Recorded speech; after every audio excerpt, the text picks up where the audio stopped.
World of Warcraft Battle for Azeroth is coming in 2018. As players predicted months ago, it's an expansion set on the high seas full of trolls, pirates, and troll pirates. At the heart of this expansion is a renewed focus on the conflict that started everything, the monstrous horde duking it out with the Noble Alliance.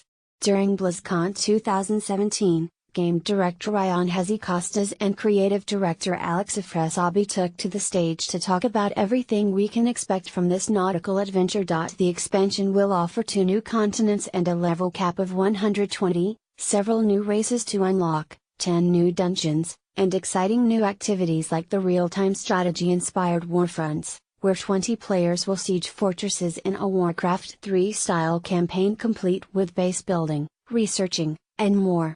There's a ton to unpack about Battle for Azeroth, so here's everything that you need to know. Orcs vs humans. At the center of Battle for Azeroth is the raging conflict between the two factions at the heart of World of Warcraft. With the Legion defeated and the external threat to Azeroth now gone, the Horde and Alliance are turning on one another and seeking new allies to bolster their ranks. Capital cities have been razed in the opening blows, and players are setting out on the high seas to the new continents of Kul Tiras and Zandalar in hopes of securing a foothold against the other. Battle for Azeroth will increase the level cap to 120 as players set out to bolster the war effort for their faction. Instead of everyone leveling in the same zone, Horde players will venture to the troll-occupied island of Zandalar while the Alliance seeks to restore diplomatic ties with the naval superpowers of Kul Tiras. Each continent has 3 zones that have dynamic level scaling identical to Legion, so you can choose where to go at your leisure. Once you've reached level 120, the opposing faction's zone becomes available to explore and conquer. Kul Tiras is the home of the Proudmoors, most notably Catherine Proudmoore, Jaina's mother.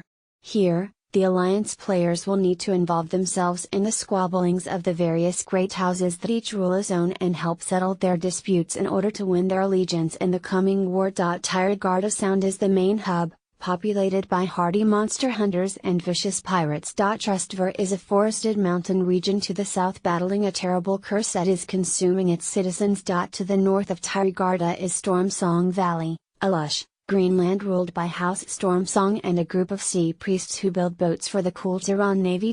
Horde players will venture to Zandalar, once the homeland of an ancient troll empire that has fallen into disarray since the events in Cataclysm. Zandalar is the capital and only secure region on the continent, but maybe not for long, thanks to an internal uprising and raids from blood troll marauders to the north. Nazmir is a festering swampland to the north and home to savage blood trolls who players will defeat by enlisting the aid of Loa, gods whom the trolls worship. Volume is a sweeping desert ravaged by Legion sent by the old gods.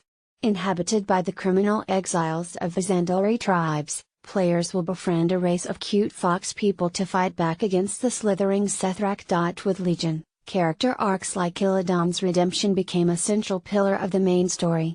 Battle for Azeroth will expand on that in a big way by focusing on key characters from Warcraft's lore.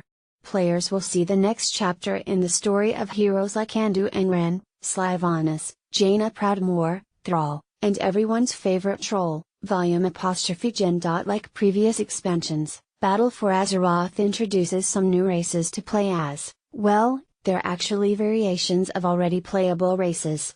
Throughout the story, you'll be able to curry favor with sub-factions like the Lightforged Draenei. Once you complete their respective quests, you unlock their unique appearance and can start a new character at level 20. There will be 6 allied races at launch, with more added later. The Horde gets the Nightborn, High Mountain Tauren, and Zandalari trolls. The Alliance can unlock the Void Elves, Lightforged Draenei, and Dark Iron Dwarves. You'll be able to pay to change your race to one of these once they're unlocked, and you can also pay to boost their level, so you don't have to start over from scratch with a new character. Those who do, however, will unlock a special set of heritage armor at level 110 tailored to each race's aesthetic.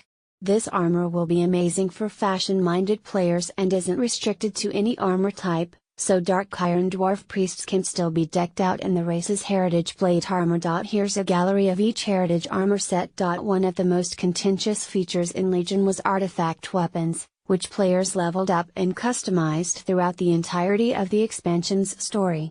With Battle for Azeroth, artifact weapons are